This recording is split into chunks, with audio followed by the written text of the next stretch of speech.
the famous bridge they talked about back home. Right behind me is the Opera House, and, hey, what the hell's this guy doing? Well, there you are. Welcome to Let's Do Lunch. No, he's not really a tourist. It's our producer. He's got an acute case of overacting.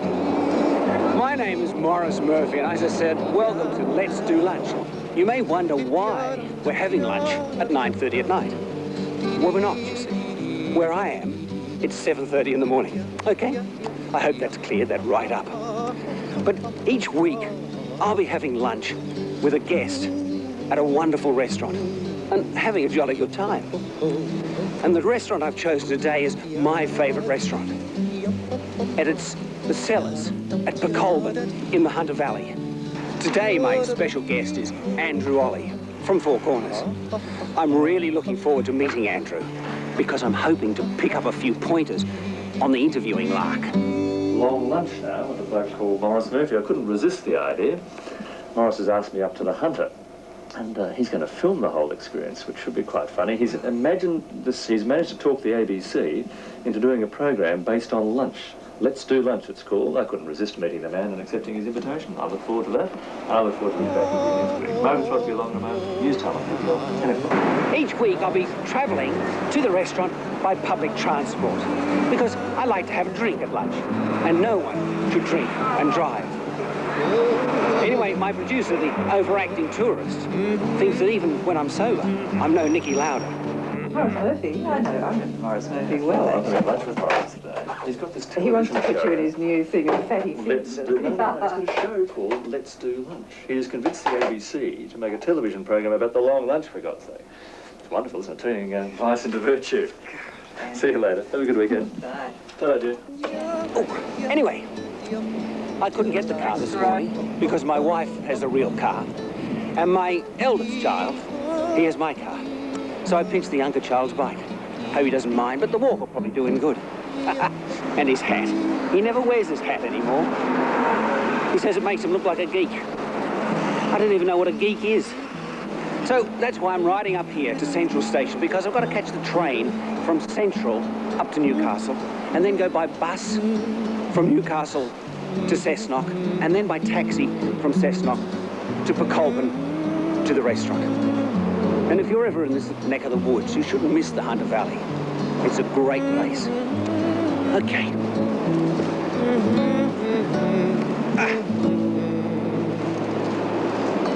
One of the difficulties of living in the city is you've got to lock your bike, of course. Okay, let's go. What sort of host am I? I'm leaving you behind. As you see, I have no operator for this camera, so I have to do it myself. I call it Self-Cam, a sort of do-it-yourself television. I've always been amazed that Jean Cocteau said that when films were as cheap as paper and pencil, it would become an art form. And with these cameras, I think we're almost there. Still, it doesn't matter how inexpensive cameras get, there will always be editing. And to do that, you need all of this. Huh? It's a bit more expensive than pencil and paper, isn't it? Right. Just to do this little bit is going to cost well over $600. But look, enough of this arty-farty business. Let's get back to the journey. And to do that, I'm going to use a new cost-cutting technique. It's called the finger snap. Here we go. And cut. What we need now is some opening title music. I'd like to introduce you to our musical director, Rory O'Donoghue. Hi, Ross. Let's do lunch, do-dee-doo-doo. Let's take the time to talk. We'll chew the fat a little bit, then talk of life and make of it what? Let's stroll what we want. And we'll be such conversationalists.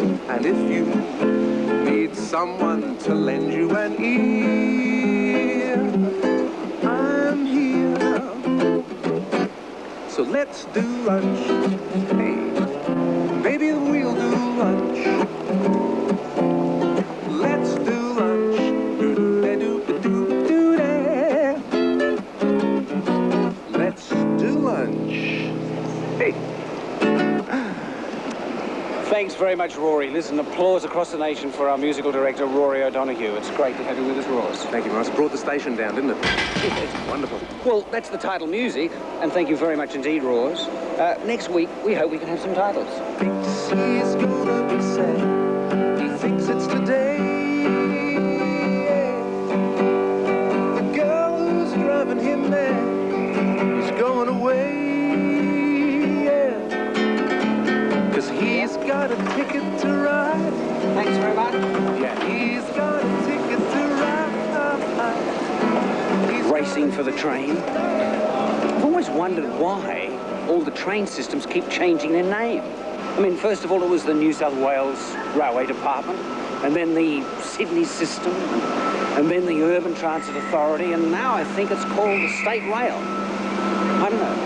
I always wanted them to change their name to Urbane Train. I think we're getting whistled on. Of course, one thing that never changes is the voice that you hear on railway platforms. Cars on the Sydney end will form the Newcastle train, stopping at the rear 4 cars on the Sydney end, the leading 4 cars on the overhead bridge end, stopping at Wyong, Morisset, Passy, Fern, Broadmeadow, Hamilton and Newcastle. I've asked SBS if railway speak is a particular language that they could use in ethnic broadcasting, but they have researched it and found that it is related to no language that anybody knows. Maybe, of course, the speaker is waiting for an extraterrestrial to come here. It's a bit like Twilight Zone, isn't it? Leo, can I help you? I guess you should have some idea of where you're going. Although, I don't know. It seems to me healthy curiosity is the best possible weapon for interview for anyone. I mean, there are times when you sort of think, oh my God, what has happened in the last 30 seconds? I've totally lost what was being said. And somehow, I guess, you manufacture something out of the void. Rid of the void.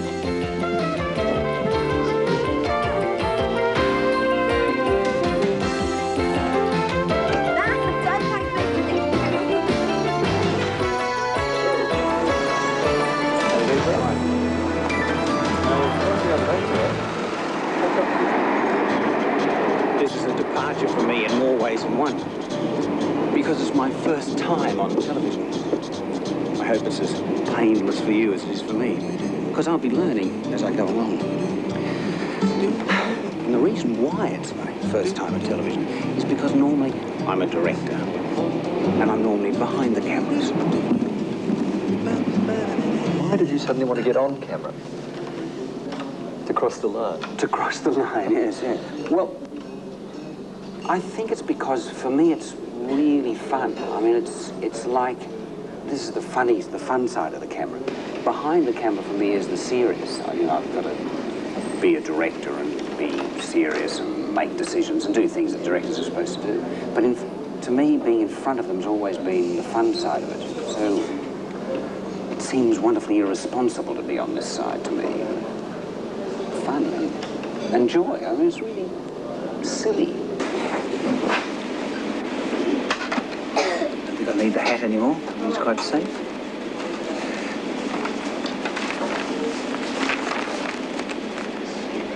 We'll do lunch. Let's do lunch.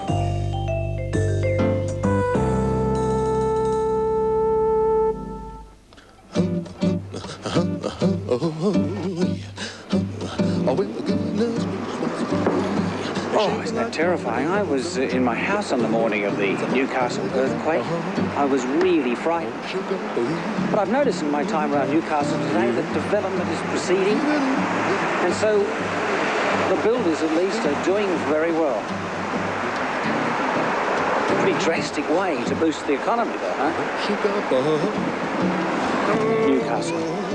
While I wait for the bus, I thought I'd tell you about future shows, because some of our future guests are Pamela Stephenson, Danny LaRue.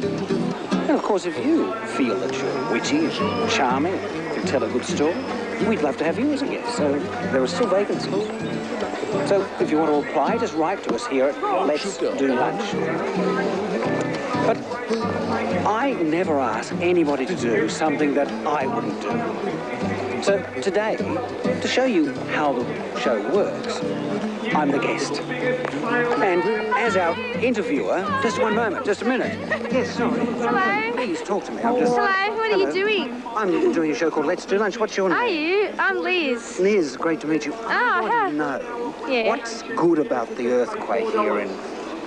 No, I know what's good. What's good? Yeah, what? I reckon what's good is that the whole town's got together to work to make everything better. And it's going to look heaps better. When they do it up, it's going to be so much better. Right. Yeah. Like Hamilton looks better already because it's getting better. All the older buildings are getting demolished. Well, earthquakes were never any good for heritage. Aha! The Cessnock bus. I wonder how Andrew's going.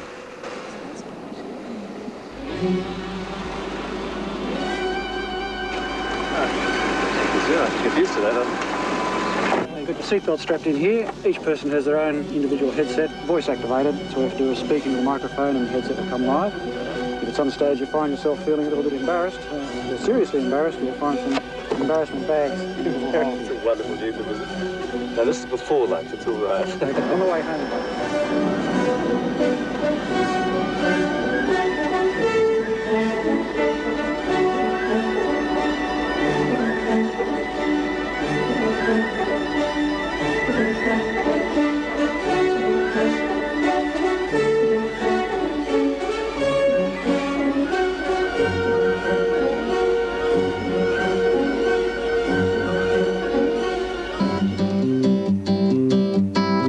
Along the Queen's Great Highway, I drive my merry load at 20 miles an hour in the middle of the road. We like to drive in convoy. Here we are at Cessnock, and as you saw, I was the only one on the bus, so there wasn't all that much to show. But from Cessnock, I now have to get to Pecolman, and there's no way to get to Pecolman by public transport. So, it's a cab. I wish I bought my bike. This is Belver, a suburb of Cessnock. And Belbert is famous for silly signs. And also for defying physics. Because just over the road, down the hill a bit, is, you guess it, Belbert Heights. Of course, it does help the real estate. But this is not the only funny side. Have a look at this one. Great attitude up here in Cessnock, isn't it? Up the government.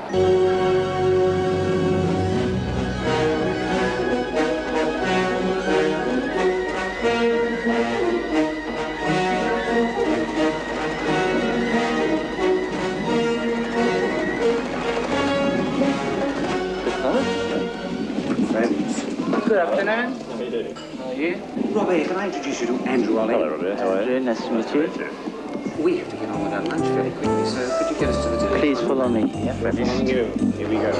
Off to Nosh. Directors, we're given everything. If we say, run over there, everybody runs over there. We can actually, in our small little world, we're incredibly powerful. And that's why I think the performers want to get there, or the writers, because they haven't had that. You know, they've had to be told what to do, sometimes unwillingly, and they love to get the power and get behind and tell people what to do. But I've done that for a long time. It's very similar to the army directing, and my father was in the army, and I figure that's probably why I... So was mine, actually, but... Rebel, your father was in the army as well? Yeah. Whereabouts was your father in the army? Yeah, well, all over Australia and in England for a while. Were you an army brat? Yeah, sort of. You were dragged from pillar to post? Yeah, well, boarding school to boarding school. God. Boarding schools. I mean, why were they invented? You had it too? I hate boarding schools. Yes, I went to a boarding school in Queensland called Nudgee. Not Mudgee, Nudgee. Nudgee, yes. Famous for its rugby union. Nudgee taught two things, rugby and homosexuality. Which one did you learn, or both? I was hopeless at rugby, and... Thank you. I used to dine out on the stories of Nudgee. It was such a bizarre place. I'm certain it's not like that now. I'm certain. Certainly. I must confess, I'm a bit ambivalent about the whole experience. I was always struck by the fact that they kept saying that it was a character-building life at boarding school.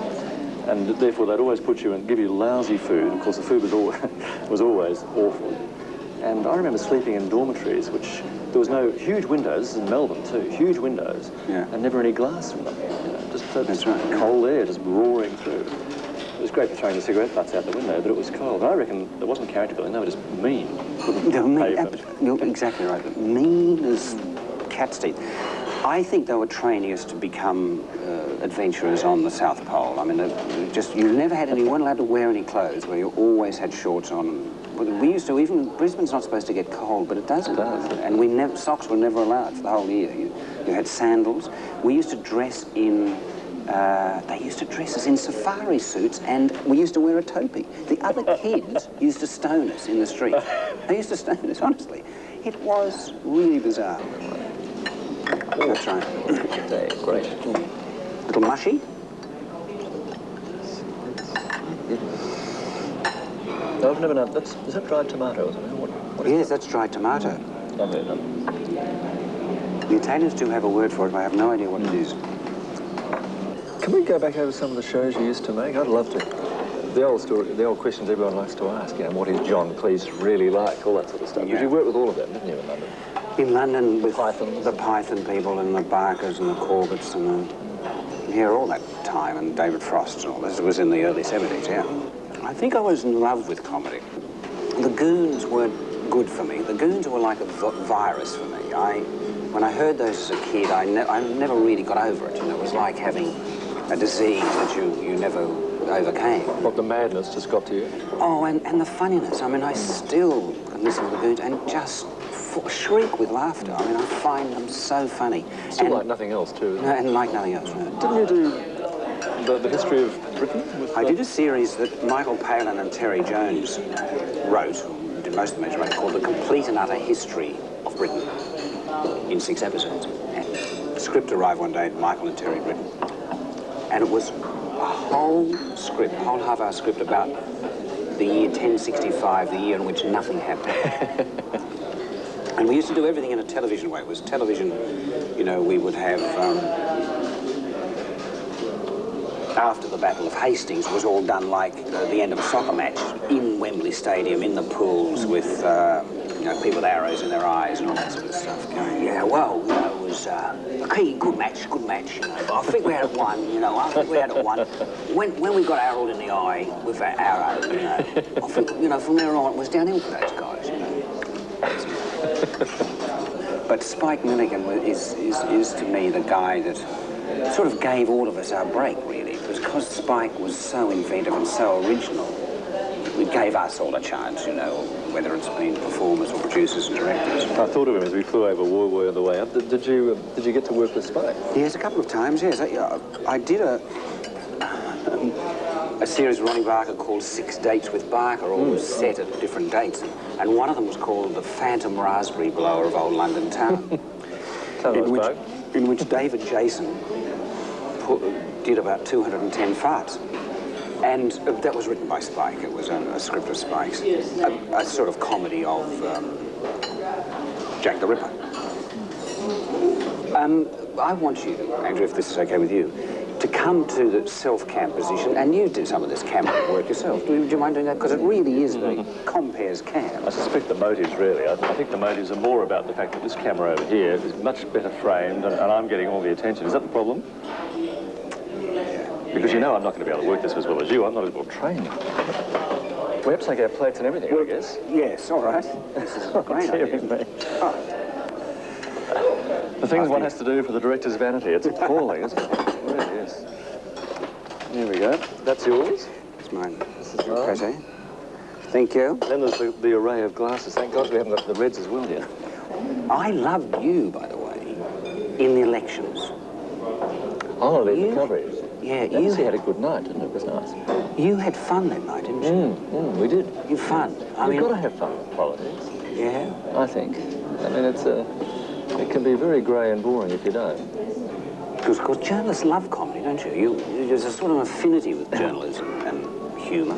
Where does it come from? And it does cut both ways, which always amazes me. I mean, how people that we admire as enormous wits and so on do seem to turn around and say, gee, we admire the work you do. I mean, it really is quite extraordinary, the respect that goes across it. I think because we both feel we can't possibly do that sort of work the other days.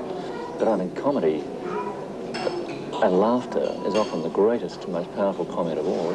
I think that the old thing of laughter is the best medicine. There's actually a fact, I mean, physical fact, that he who laughs lasts. But you're talking about the healing quality of it. That's right, the healing quality of humour. Humour heals. There's not a lot of evidence about this, but there is a bit. There is a bit. True, honestly there is. What scientific evidence? Yeah. That you can actually help yourself by laughing. I'm a bit better now, you see. Can you help the rest of us?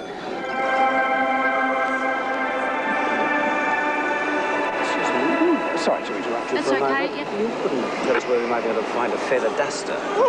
Yeah, actually, there's one in our centre office. Oh, no, we can buy one. We can buy one. Yeah, where We would buy you buy one. one? Probably down Target. The feather duster chase begins. Feather duster is just over there in the kitchenware. Young Vanessa, even at the thought of a feather duster, was laughing. I think this could be working.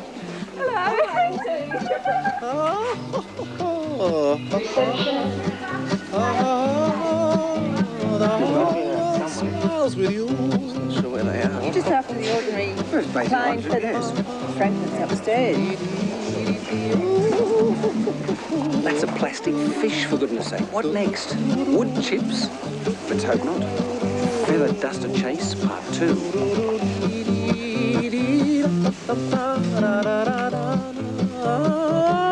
Success. Just look at it. It's got a sort of sense of humour, doesn't it, eh? 29 cents, and this might save the health of the world. Is laughter the best medicine? Of course, naturally. I recommend it myself. In fact, I find it very hard to be serious. Oh, yeah. Trying to find out whether laughter is the best medicine. Absolutely. Yeah, definitely. Absolutely. Laughter. Oh, yes, it is. I think so. That's right. I think so. Could you just laugh for us, just to make yourself a bit more healthy? Just to make yourself... But if you haven't, you're going to have a health. We're going to try and test to see if we can make you laugh. Right. Can you write for the test? Make me laugh, no. If I tickled you a bit, do you think it might make you laugh? Could do. Will I try? No. Oh. Excuse me. I could ask you a question for television. Chemical changes occur with laughter. Right. Are you feeling better already? Yes.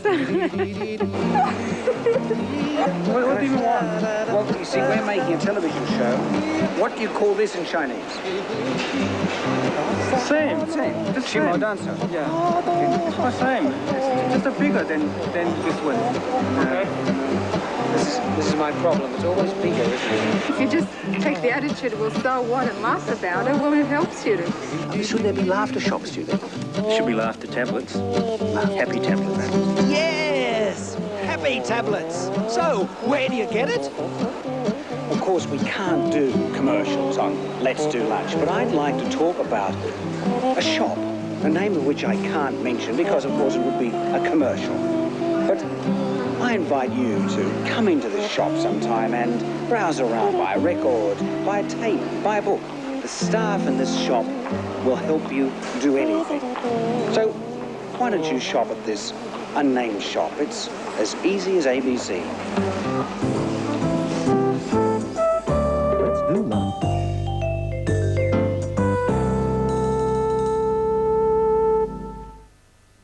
The side of veal for you. This is a big moment. This is the stuff. I'm not sure it's wise to watch, is it? Oh, holy mackerel. That's not a mackerel. I wanted the veal. Oh, dear. Something exotic or erotic? This is the side of eating that we wonder whether we should be showing or not. What do you think? Well, I certainly shouldn't be here. I'm a bit delicate for this. Do you like all this? And it's the bondage aspect that upsets me particularly, I think. But... Yes. Well, there's all kinds of ways to deal with veal, or with whole carcasses. We can make steaks or little roasts. So this is veal, so it was young as well. This is a very young veal, yes. This would weigh probably about 30 kilos. What part are we having? You are having the fillet, Oh, you've done which is just in inside of the rib cage. It's a nice white, light meat. And this is the beef fillet that we'll use for Andrew's dish. So we'll get rid of this. See, this is the saving the world side of our program. Although, you know, we can do this program and, you know, have a fantastically good lifestyle and wonder whether we should be showing that sort of stuff. The problem for, you know, not for you and I, but for our kids is they're not going to be able to get this, or the probability might be that it goes away. I don't know, I really just don't know about all that. I mean, I get depressed and so on when I think of the future like that. I suppose we all do. But you've got to be optimistic as well, haven't you? I mean, you just can't go on. You certainly couldn't, the way you laugh your way through life. Yeah, but I was interviewing a right-wing think tanker from the States the other day, from the Herman Kahn School. Oh, yeah. Who was convinced that the population could easily double by the end of the century, and that's not a problem. That we'll be able to feed them easily. The problem is being negative about all this and putting limitations on ingenuity and so on. I mean, I don't pretend to know which is right and which is wrong, but I think the arguments are fascinating. Yeah. We have to, I mean, most of us, I suppose, these days are consciously green and all of that, but you do have to acknowledge the fact that we've managed to find solutions for most of the problems so far. What I'm going to do with the beef fillet or with the veal fillet is seal the flesh on all sides and then put it in the oven for probably 5 minutes. And meantime, the veal will be finished with some lovely shiitake mushrooms, some nice mushrooms, and some lightly braised shallots. And for the beef, we'll do some red peppers and a red wine glaze, which is already made and it's at the back there ready. So, in a way, it's a pan frying and everything is finished in a pan. It's a light kind of cooking we do here. It's not encompassing by heavy sauces or creamy sauces. This is the beef. That's the beef? Mm. You were telling us about your opinions about, you know, planet-wide problems and stuff. And we're not really used to journalists giving opinions, are we? No, that's probably right. I mean, I think we're trained to sort of draw opinions from others, and often sometimes don't even really have opinions. That's true. But do you do? Well, I do in some ways, but I'm no, how do I say this? I'm no John Laws. I mean, I'm not someone who has extremely strong opinions. Alan Jones is another example, I suppose. People have really strong opinions on a number of issues that they feel that they must share with the world. Now, you once won, didn't you? Sort of one of those sorts of accolades in women's magazines of Australia's most sexy man, didn't you? I'm not aware of this. I could have sworn I voted for you. This isn't saying something about research, is it? I don't know. Well, I thought this was, our research, of course, is non-existent, because you don't need research to do much, you see. You do come across, and you are an incredibly attractive man. Excluding Nudge, you understand. Yes. Yes, one never quite knows how to react to that sort of compliment. Well, I hope the antithesis isn't true anyway, and it couldn't be, because I guess you don't survive. Although some people do. I mean, some people make a business out of being awful, I suppose, don't they? I don't know. I guess I'm not terribly difficult to come to terms with. I don't know that I'd buy the positive expression of that so much, though.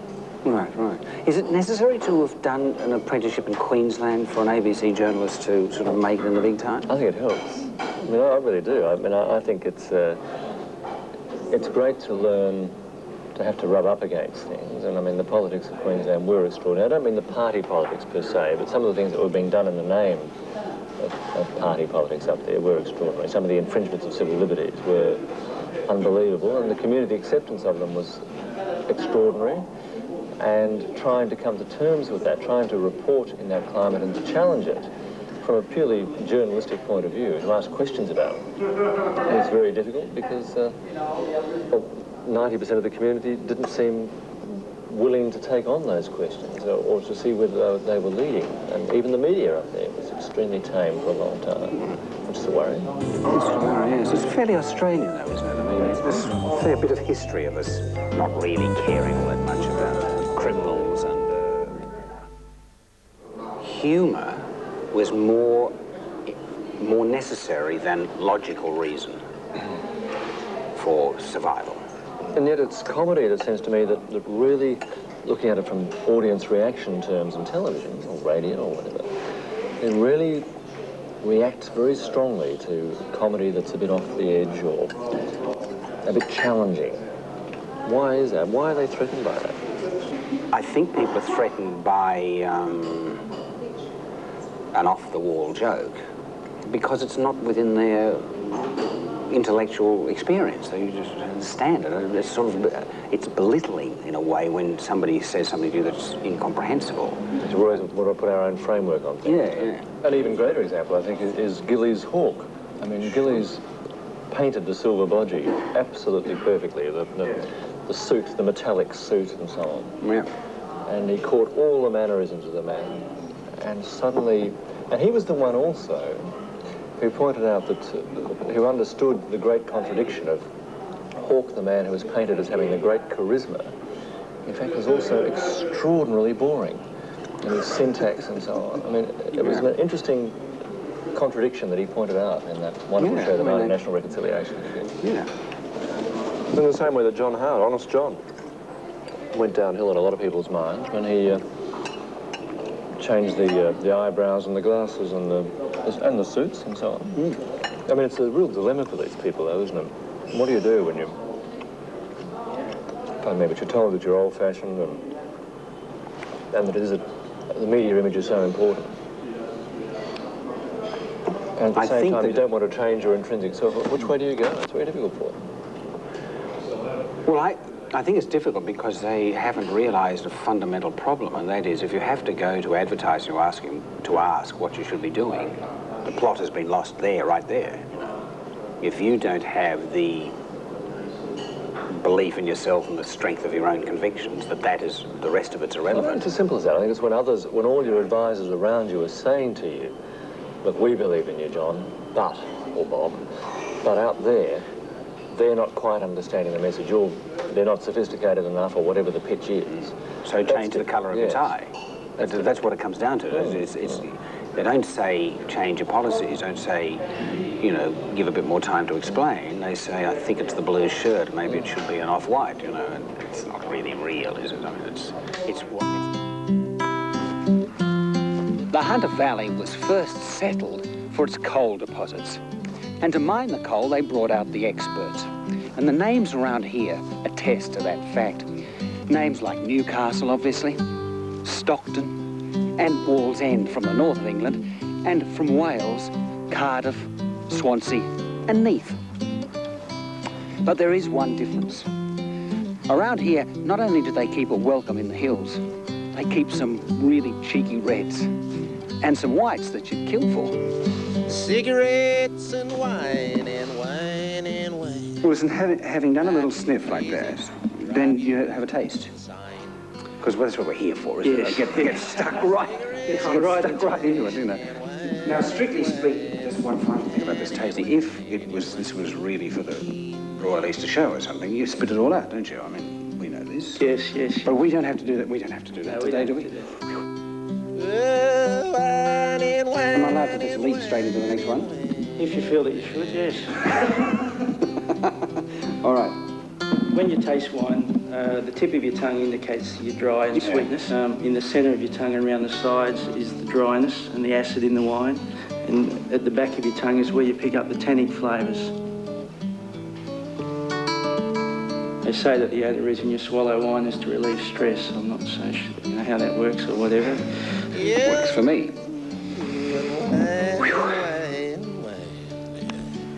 Andrew and I are enjoying a superb lunch at the Colvin Cellars restaurant today.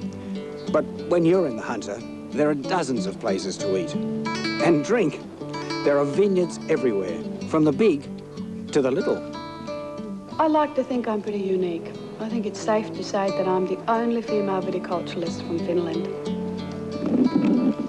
first on Let's Do Lunch. Can I just have another taste of the spicy aromatic? Yes. It'll drive you crazy. It'll drive you insane. It certainly has a lovely finish. Now, the unfortunate thing about a vintage port is that when you open a bottle, you have to finish it. So, I'll see you later. Why is it you haven't done a lot of investigative stuff, have you? I mean, door kicking in sort of stuff. Oh, not at that level, no. But some years ago, I was involved in that sort of journalism a lot more than I am now. I don't get the chance to now. And the only real enemies I ever made then at one stage were the Queensland Police, we were getting phone calls in the middle of the night after a number of stories involving the Queensland government and certain police raids, which were rather nasty and so on people. And we were getting phone calls in the middle of the night, and I was eventually tired of getting up at 3 in the morning or 2 in the morning to answer the phone and complained to Telecom, and I can't remember what it then was, the PMG. And they said, oh, well, there are a number of processes involved in doing anything about the phone. First thing you have to do is report it to the police. I think it is the police, you know. What do you do? You have 3 children. Are they, going to inherit a better world than you had? Well, I'm worried about the pace of the world at my level, at having time to communicate with people, communicate with my family. I'm a bit jaded with getting home 7, 8 at night, exhausted after 14 hours away at the office. Yeah. But I mean, I just occasionally feel I'm cheating the kids, it doesn't seem to be confined to our industry, does it? I mean, the world seems to be getting faster. Well, I don't know. I think we all think that. I think it's that we, as the years go on, we get a bit slower. Yeah. I mean, I don't think my children think the world's getting faster. They just think it's the world. Like I thought it was the world, or like you thought it was the world. So I think we all... They are remarkably resilient beings, aren't they? Yeah. As were you. That's the hope. I mean, you went to boarding school. Not Margie, though. Where are the flaws?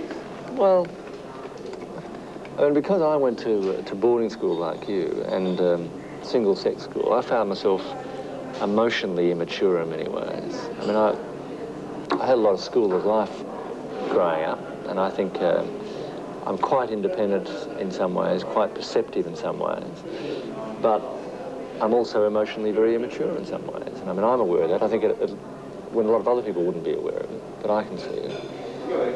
Can you not see those sort of personal flaws in... I'm not going to ask you to see them in me, but in yourself. Well, I wanted to ask you first, is this show because you still play Monopoly or something? No, you mean, how does it manifest? Yeah, immaturity, yeah.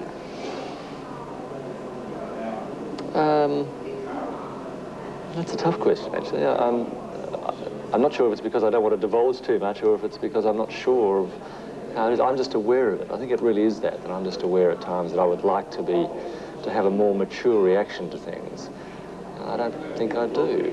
What is this? You want to be your dad? Can I just hold it? Decisive question. Who did you vote for last election? I don't know if I want to tell you that because, rather than give you the answers that you're looking for, I'll rather try and explain it by saying that once you do give an answer like that, people unfortunately don't take that as you exercising your democratic right. However elastically, on that occasion it went for one party, it could have gone for the other. I think they simply latch onto that and will say, and we'll try and typecast everything you do, we'll try and button it into that. So I don't really want to do it for that reason. What is this, Kelly? It's a creme brulee. I better just have a look at it, I think. Creme brulee is wonderful. Creme brulee with the most... I reckon they're my favourite fruit, raspberries. I love raspberries. And that looks subtle. What's that? And an apple and quince crumble. Sorry, this is a strawberry... Milfie. Milfie? Milfie. Oh, milfie. Oh, sorry, say that a strawberry... Milfie. Sounds like a strawberry Murphy, doesn't it? It's a bit long, doesn't it? Now, what's this one here? I think that one's an apple and quince crumble. And apple and quince crumble. And some lovely honey ice cream. Are we being joined by the rest of the Hunter Valley for this? I don't get enough to do enough of this these days. Used to. It's great fun, isn't it? There's going to be a time when you are the David Hill of the ABC, when you get the job and they give you the nod. No, there's not. Isn't there? Why not? No. Why not? I can think of nothing worse than running something like the ABC. Really? Terrible job. You're constantly deflecting politicians and supposed friends of the ABC and enemies of the ABC and talented program makers who've got wonderful ideas you haven't got money to make, and awful program makers who demand money to make. Oh, I can't think of anything worse. It's a terrible job. So what's your dream? What do you want to do? Vision.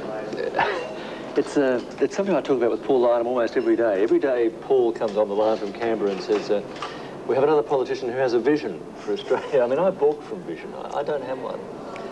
Really? I mean, I don't have a personal goal laid out in front of me. I've never had that lovely clear line to eternity or nirvana or whatever it is. Yeah? It's just not there. I mean, I'm enjoying what I'm doing at the moment. It will always be thus, I hope. Until that.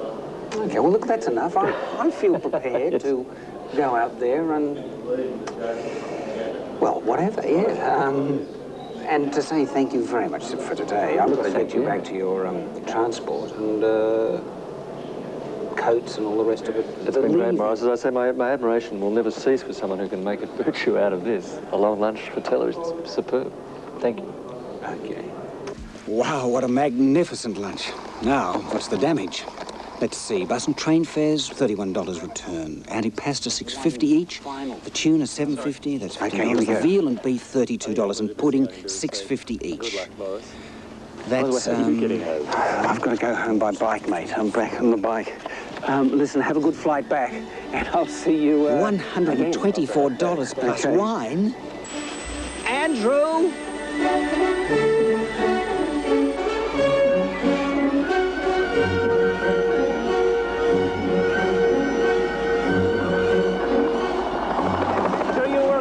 Guest. And that's the end of episode 1 of Let's Do Lunch. See you next week with Pamela Stevenson.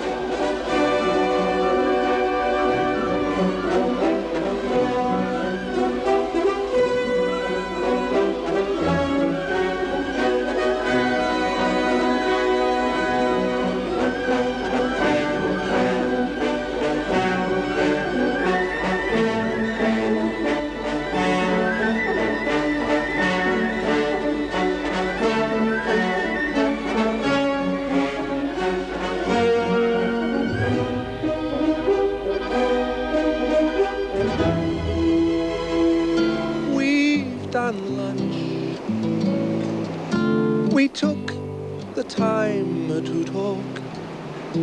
We chewed the fat a little bit. We talked of life, made a meal of it. So let's do lunch.